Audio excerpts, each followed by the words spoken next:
해경이 재작년 서해 공무원 피살 사건의 수사 결과를 뒤집으면서 파장이 커지고 있습니다. 네, 유족을 대리해서 정보공개 소송을 진행한 김기윤 변호사 연결해서 유족 측 입장 자세히 들어보겠습니다. 전화로 연결돼 있습니다.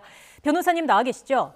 예, 안녕하세요. 김기훈 변호사입니다. 예, 안녕하십니까. 조금 전에 브리핑 끝나셨다고 들었습니다. 예, 발표하신 게 해경으로부터 받은 자료입니까?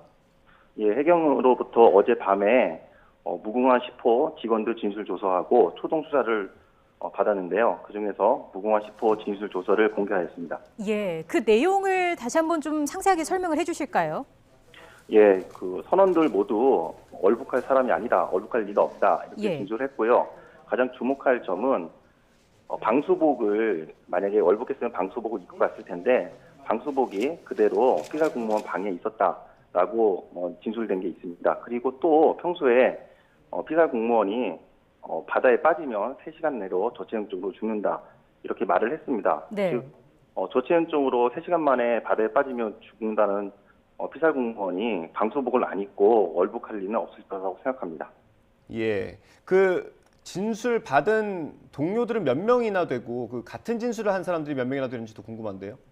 예, 진술 조서는 오늘 총 8개를 받았는데요. 그중에 한 명이 2번은 진술을 받았기 때문에 진술 조서는 총 8개고 진술한 직원은 총 7명입니다.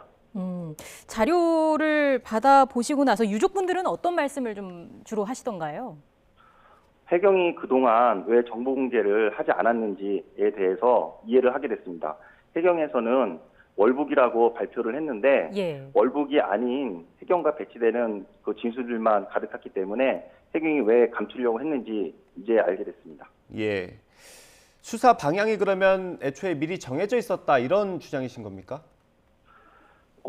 어제 국방부 보도 자료에 그 청와대 안보실로부터 지침을 받았다고 되어 있습니다. 그래서 이 지침이 과연 월북을 조작하기 위한 지침인지 앞으로 살펴봐야 될 거라고 생각합니다. 그래서 서훈 전 국가안보실장을 상대로 고발을 할 예정입니다. 예, 그렇군요. 앞서 기자회견 그 내용을 좀 들여다보니까 이대준 씨 아들이 윤석열 대통령에게 편지도 보냈다고요?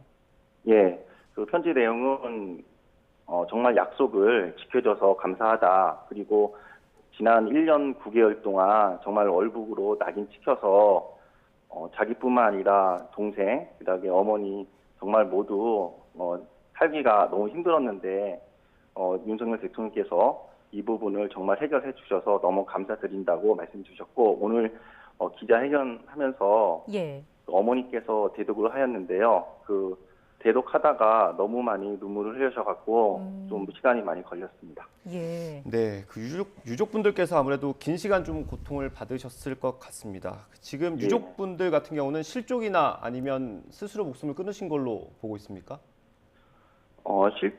스스로 목숨을 끊을 거라고 좀 생각하지 않고요. 아마 실족 사고사로 보고 있습니다.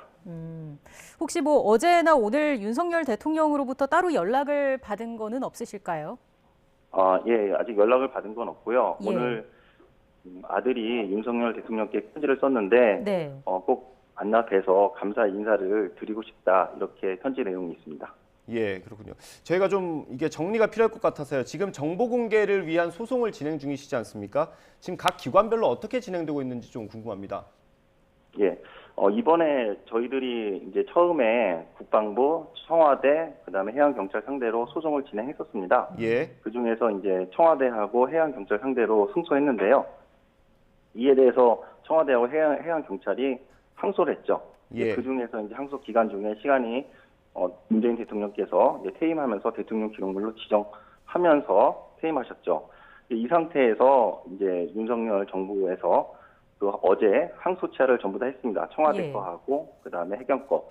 그렇게 됨으로써 대통령 기록관으로 이송된 청와대 정보는 열람이 못했지만 해양경찰 열람은 하게 되었습니다. 그래서 지금 정보 공개에 관련돼 가지고 소송을 진행한 건 없는데요. 다만 그 헌법소원을 진행한 게 있습니다. 헌법소원 진행한 취지는 법원에서 결정으로 공개하라고 한 정보까지 대통령 기록물로 지정하는 것은 위헌이다라는 헌법소원을 제기한 상태입니다. 그리고 5월 25일 날 청와대 정보가 대통령 기록관으로 이관됐는데요. 그 이관된 정보에 대해서 지금 정보 공개 청구를 한 상태입니다. 그래서 조만간 대통령 기록물 관장이 이거를 공개할지 아니면 공개하지 않을지에 대한 입장을 통지해준다고 하였습니다. 예. 그 가장 중요한 자료 가운데 하나가 국방부에 있는 자료일 텐데 국방부 건 어떻게 되는 겁니까? 국방부 건은 이제 저희들이 소송을 해보니까 군사 2급 기밀로 많이 지정이 되어 있더라고요. 변호인으로서 좀 많이 안타깝긴 한데 소송을 살펴보니까 군사 2급 기밀이 공개돼서 승소한 사례는 없더라고요. 그래서 이 부분에 대해서 아마 윤석열 정부에서 그 정보를 직접적으로 공개하지 않다 하더라도 네. 만약에 선회해서 공개해준다고 하면은 유족들의 마음이 좀 달래질 것 같습니다. 예. 앞서 그 대통령 기록물이 국가안보 관련 정보를 대통령 지정 기록물로 정해서 비공개할 수 있도록 한 거는 위헌이다. 이런 판단에서 헌법 소원도 진행 중이다라는 말씀을 해주셨는데 이게 위헌 결정이 내려진다면은 뭐 정보 공개 길이 열리는 셈이기 때문에 결과에 더 관심이 집중이 되는 것 같은데 어떻게 좀 전망을 하고 계시는지요? 예. 그 헌법재판소에서 그 국민의 알 권리를 충족하기 위해서 법원에서 결정한 정보까지 공개하라고 결정한 정보까지 대통령 기록물로 지정하게 되면 국민의 알 권리가 심각하게 침해되죠. 예. 그렇기 때문에 헌법재판소에서 아마 그 부분은 위헌으로 판단 내려질 거라고 기대하고 있습니다. 예, 그 대통령 기록물이어도 공개될 수 있는 요건들이 법적으로 있지 않습니까? 예. 예, 그 부분에 대한 준비도 따로 계십니까? 예, 오늘 그 기자회견에서 세 가지를 밝혔는데요. 네. 첫 번째는 행정소송을 통해서 이제 밝히는 방법을 좀 저희들이 말씀드렸고, 두 번째는 대통령 기록물법상의 국회의원 제적의원의 3분의 2 이상이 찬성 의결을 하면은 공개가 될 수가 있습니다. 그래서 저희들이 민주당 원내대표와 국민의힘 원내대표께 이 부분을 의결해달라라고 이제 건의문을 할 거고요. 그 다음에 법원에 그 영장이 있으면은 정보 공개가 될 수가 있습니다. 그래서 이 부분에 대해서 문재인 전 대통령께서 피살공무원 사건 관련돼서 보고받은 후 3시간 동안 사망했습니다. 공무원이. 그래서 그 기간 동안에 무엇을 했는지에 대해서 알기 위해서 부득이하게 문재인 대통령에 대해서 유족이 고발할 수도 있습니다. 예, 어쨌든 요건이 까다롭지만 대비를 하고 계신 것으로 보이고요. 대통령실의 항소 취하가 정보 공개의 어떤 명분이 될 수 있다 이런 판단을 하고 계신 거죠? 예, 맞습니다.